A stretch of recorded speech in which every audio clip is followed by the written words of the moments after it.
ಆಕೆ ಸರ್ಕಾರಿ ಬಿಇಒ ಕಚೇರಿಯಲ್ಲಿ ಎಫ್ಡಿಎ ಆಗಿ ಕೆಲಸವನ್ನ ಮಾಡ್ತಾ ಇದ್ಲು. ಮಕ್ಕಳಿಲ್ಲದ ಕಾರಣ ತನ್ನ ತಂಗಿಯ ಮಗನನ್ನ ದತ್ತು ತೆಗೆದುಕೊಂಡಿದ್ಲು. ತುತ್ತು ಅನ್ನ ಹಾಕಿ ಸಾಕಿದ್ದ ತಾಯಿಯನ್ನೇ ಕೊಂದಿದ್ನ ಪಾಪಿ ಮಗ.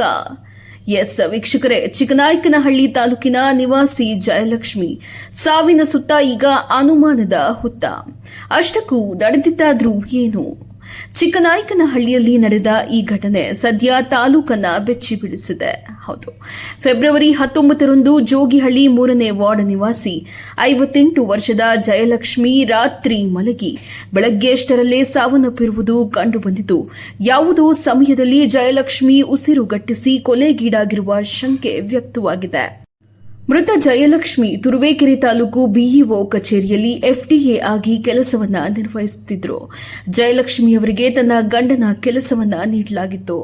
ಮಕ್ಕಳಿರದ ಜಯಲಕ್ಷ್ಮಿ ತನ್ನ ತಂಗಿ ಅನಸೂಯ ಮಗನಾದ ಚಂದ್ರಶೇಖರ್ ಅಲಿಯಾಸ್ ಚಂದು ಅವನನ್ನ ದತ್ತು ಪಡೆದು ಸಾಕಿದ್ದರು.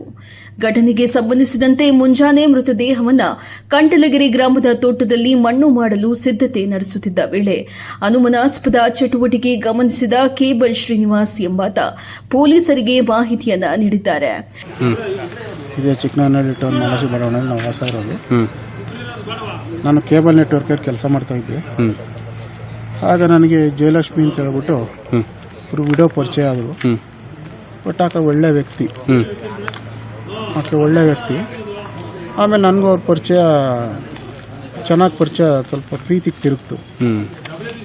ಆಮೇಲೆ ನನಗೆ ಅವಳ ಜೊತೆನೇ ಇದ್ಬಿಡೋಣ ಅಂತ ನನ್ನ ಮನಸ್ಸು ಅನ್ನಿಸ್ತು. ನನಗೆ ಮದುವೆನೂ ಬೇಡ, ಏನು ಬೇಡ ಅಂತ ಅದ್ಭುತವಾದ ವ್ಯಕ್ತಿತ್ವ ಆಕೆ. ಹಿಂಗೆ ಸುಮಾರು ಒಂದು 24-25 ವರ್ಷ ಜೀವನ ಕಳೆದು. ಆಕೆ ಆಗಲಿ ನನ್ನ ಮಧ್ಯೆ ಆಗಲಿ ಏನು ನಾವು ಯಾವತ್ತೂ ಜಗಳಾಡಿದಾರಲ್ಲ, ಗಲಾಟೆ ಮಾಡಿದಾರಲ್ಲ. ಎಷ್ಟೋ ಮಕ್ಕಳಿಗೆ ಎಜುಕೇಶನ್ ಎಲ್ಲ ಕೊಡ್ಸಿದ್ದಾರೆ, ಬಟ್ಟೆ ಕೊಡ್ಸಿದ್ದಾರೆ ನನ್ನ ಹೆಂಡತಿ.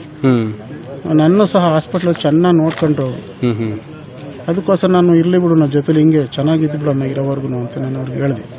ಹಂಗೆ ಇದ್ದು ದತ್ತು ತಗೊಂಡು ಅವನ ಹೆಸರು ಚಂದು ಅಂತ, ಈಗ ಚನ್ಕೇಶು ಅಂತ ಕರೀತಾರೆ, ಚಂದ್ರು ಅಂತ. ತಗೊಂಡು ಒಳ್ಳೆ ಹುಡುಗ ಅಂತ ನಾನು ಅಂದ್ಕೊಂಡಿದ್ದೆ. ಜೊತೆಗೆ ಅವ್ರ ತಂಗಿನೂ ಮನೆಗೆ ಬಂದ್ರು ಇಲ್ಲಿಗೇನೆ. ಆಕೆಗೇನ ಕೆಲಸ ಇಲ್ದಂಗೆ ಆಯ್ತು ಅಂತ ತುಮಕೂರು ಇಲ್ಲೇ ಬಂದ್ರು. ಇಲ್ಲೇ ಜೊತೆಲಿದ್ವು, ಎಲ್ಲ ಜೊತೆಲಿದ್ವು. ಆಕೆ ಮಗಳನ್ನೂ ನಾನು ಚೆನ್ನಾಗಿ ನೋಡ್ಕೊಂಡೆ. ಆಕೆ SSLC ಹೆಚ್ಚು ಕಡಿಮೆ 95% ತೆಗೆದು. ನಾನೇ ಅದು ತೆಗ್ಸಿದೀನಿ ಅಂತ ಹೇಳಲ್ಲ, ಬಟ್ ಚೆನ್ನಾಗಿ ನೋಡ್ಕೊಂಡೆ ಮಗುನ. ನಾನು ಅವ್ರದ್ದಾಗ್ಲಿ, ನನಗೇನಾರ ದುಡ್ಡು ಮಾಡ್ಕೊಡಮ್ಮ, ನಂಗೇನಾರ ಸೆಕ್ಯೂರಿಟಿ ಮಾಡಮ್ಮ ಅಂತ ನಾನು ಯಾವತ್ತೂ ಕೇಳಿರಲಿಲ್ಲ. ಯಾಕೆಂತ ಅಂಥ ಒಳ್ಳೆ ಮನಸ್ಸು ನಾನು ನೆನ್ತಿದ್ದು, ಅಂಡರ್ಸ್ಟ್ಯಾಂಡಿಂಗ್ ಅಲ್ಲಿದ್ದು. ಆಮೇಲೆ ಏನಾಯ್ತು, ಈಗ ಒಂದು 7-8 ತಿಂಗಳು ಮುಂಚೆ ಚಂದು ನೈಟ್ ನಾನು ಚೆನ್ನಾಗಿ ಹೊಡೆದ್ಬಿಟ್ಟ. ನಿಮಗೆ? ನನಗೆ ಚೆನ್ನಾಗಿ ಹೊಡೆದ. ಯಾವ ವಿಚಾರವಾಗಿ? ನಾನು ಅದೇ ಹಿಂಗೆ ಕೇಳ್ತೀನಿ ಸುಮ್ಮನೆ ಹೊಡೆದ. ನೈಟ್ ಇದೆ 8:30 ಆಗಿತ್ತು ಅನ್ಸುತ್ತೆ. ಚೆನ್ನಾಗಿ ಹೊಡೆದ. ಮಲ್ಲಿದ್ಬಿಡು, ನಾನು ಹೆಂಗೋ ನೋಡ್ಕೊಂತೀನಿ ಅಂತ ಕಳಿಸ್ಬಿಟ್ರು. ನಾನು ಅಷ್ಟೊತ್ತಲ್ಲಿ ವಾಪಸ್ ಬಂದೆ. ಹಂಗೆ ನಮ್ಮ ಮನೆಯಲ್ಲಿ ನಮ್ಮ ಅಮ್ಮರ ಮಲ್ಲಿದ್ದೆ. ನನ್ನ ಬರೋಳು, ನನ್ನ ಹೆಂಡತಿ ಮಾತಾಡ್ಸ್ಕೊಂಡು ಹೋಗೋಳು. ಪಾಪ ತಿಂಡಿ ಮಾಡಿದ್ರೆ, ಊಟ ಮಾಡಿದ್ರೆ ಎಲ್ಲ ನೈ ತಂದು ಕೊಡ್ತಿದ್ದು. ಅದ್ಭುತವಾದ ವ್ಯಕ್ತಿತ್ವ. ನೀವು 8 ತಿಂಗಳ ಜೊತೆಲಿ ಇರಲಿಲ್ಲ? ಆದ್ರೂ ನಾನು ಚೆನ್ನಾಗಿ ನೋಡ್ಕೊಳ್ತಿದ್ದು ನನ್ನ ಹೆಂಡತಿ. ಈಗ ನಿಮ್ಗೆ ಈ ತರ ಆಗಿದೆ ಅಂತ ಯಾವಾಗ ಗೊತ್ತಾಯ್ತು ವಿಷಯ? ನಾನೇನ್ ಮಾಡಿದೆ, ನೆನ್ನೆ ರಾತ್ರಿ ನನ್ನ ಹೆಂಡತಿ ಫೋನ್ ಮಾಡಿದ್ವಿ. ಜಾತ್ರೆಗೆ ಬರ್ತಿದ್ದೀವಿ, ಸೀಟ್ ಇಟ್ಕೊಳಪ್ಪ ಅಂತ 8:30. ನಾನು ಹೋಗಿ ನೋಡಿದೆ, ಸೀಟ್ ಇರಲಿಲ್ಲ. ಬಿಡು, ಎಲ್ಲ ನಿಂತ್ಕೊಂಡು ನೋಡ್ಕೊಂಡು ಹೋಗ್ತಾರೆ ಅಂತ ಹೇಳ್ಬಿಟ್ಟು ನಾನೇ ಮಾಡಿದೆ, ಸುಮ್ಮನಾಗಿ. ಮತ್ತೆ ಬೆಳಗಿನ ಜಾವ 6:30-7 ಗಂಟೆ ಅನ್ಸುತ್ತೆ ಫೋನ್ ಬಂತು ನನಗೆ. ಯಾರು ಫೋನ್ ಮಾಡಿದ್ದು ಅಂತಂದ್ರೆ ಅವ್ರ ಚಿಕ್ಕಮ್ಮನ ಮಗ ಮಾಡ್ದ. ನಾನು ನನ್ನ ತಮ್ಮ ಇಬ್ರು ಹೋದ್ವು. ಅಲ್ಲೋದ್ರೆ ಅವರು ಅರ್ಜೆಂಟ್ ಅಂತ ತಗೊಂಡು ಹೋಗ್ತಿದ್ರು ಅಣ್ಣನ. ಅಟ್ಲೀಸ್ಟ್ ಅವ್ರು ನನಗೆ ಫೋನು ಮಾಡಲಿಲ್ಲ. ಹಿಂಗಾಗೈತೆ. 25 ವರ್ಷಕ್ಕೆ ಜೀವನ ಕೊಟ್ಟಿದ್ದೆ. ಅವರು ಶೆಡ್ಯೂಲ್ಡ್ ಕ್ಯಾಸ್ಟ್, ವಿಡೋ. ಅವ್ರಿಗೆ ಮನೆ ಬಾಡಿಗೆನೆ ಕೊಡಲ್ಲ, ಅಂಥವ್ರಿಗೆ ನಾನು ಜೀವನ ಕೊಟ್ಟಿದ್ದೆ. ಹಿಂಗಾದಾಗ ನಾನೇನ್ ಮಾಡಿದೆ, ಸ್ಟೇಷನ್ಗೆ ಹೋಗಿ ಒಂದು ಕಂಪ್ಲೇಂಟ್ ಕೊಟ್ಟೆ. ಸುಮಾರು ಬೆಳಗ್ಗೆ 10 ಗಂಟೆ 10:30 ಅನ್ಸುತ್ತೆ. ನಾನೇ ಕಂಪ್ಲೇಂಟ್ ಕೊಟ್ಟೆ. ಯಾಕೋ ನನಗೆ ಅನುಮಾನ ಬರ್ತಾ ಇದೆ, ಇದು ಸಾವು ಅಂತ ಹೇಳ್ಬಿಟ್ಟು. ಅದೀಗ ಎನ್ಕ್ವೈರಿನಲ್ಲಿದೆ.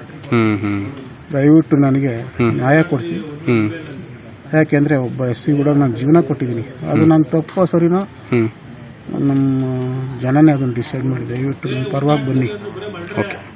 ತಕ್ಷಣ ಸ್ಥಳಕ್ಕೆ ಧಾವಿಸಿದ ಪೊಲೀಸರು ಮನೆಯವರ ವರ್ತನೆಯಲ್ಲಿ ಅನುಮಾನ ಕಂಡು ವಶಕ್ಕೆ ಪಡೆದು ವಿಚಾರಣೆ ನಡೆಸಿದ್ದಾರೆ. ಪ್ರಾಥಮಿಕ ವಿಚಾರಣೆಯಲ್ಲಿ ಹಲವು ವಿಷಯಗಳು ಬಹಿರಂಗವಾಗಿದ್ದು, ಚಂದ್ರಶೇಖರ್ ಹಾಗೂ ಮೃತೆಯ ತಂಗಿ ಅನಸೂಯಮ್ಮರವರನ್ನ ಪ್ರಶ್ನಿಸಲಾಗಿದೆ. ಮೃತದೇಹವನ್ನ ಮೊದಲು ಚಿಕ್ಕನಾಯಕನಹಳ್ಳಿ ಸರ್ಕಾರಿ ಆಸ್ಪತ್ರೆಗೆ ಕರೆದೊಯ್ಯಲಾಗಿದ್ದು, ಬಳಿಕ ಮರಣೋತ್ತರ ಪರೀಕ್ಷೆಗೆ ತುಮಕೂರು ಜಿಲ್ಲಾ ಆಸ್ಪತ್ರೆಗೆ ರವಾನಿಸಲಾಗಿದೆ. ಸಾವಿನ ನಿಖರ ಕಾರಣ ಫೋರೆನ್ಸಿಕ್ ವರದಿ ಬಂದ ನಂತರವೇ ಸ್ಪಷ್ಟವಾಗಲಿದೆ. ಸದ್ಯ ಪೊಲೀಸ್ ತನಿಖೆ ಮುಂದುವರೆದಿದ್ದು, ಸತ್ಯಾಸತ್ಯತೆ ಹೊರಬರಬೇಕಿದೆ.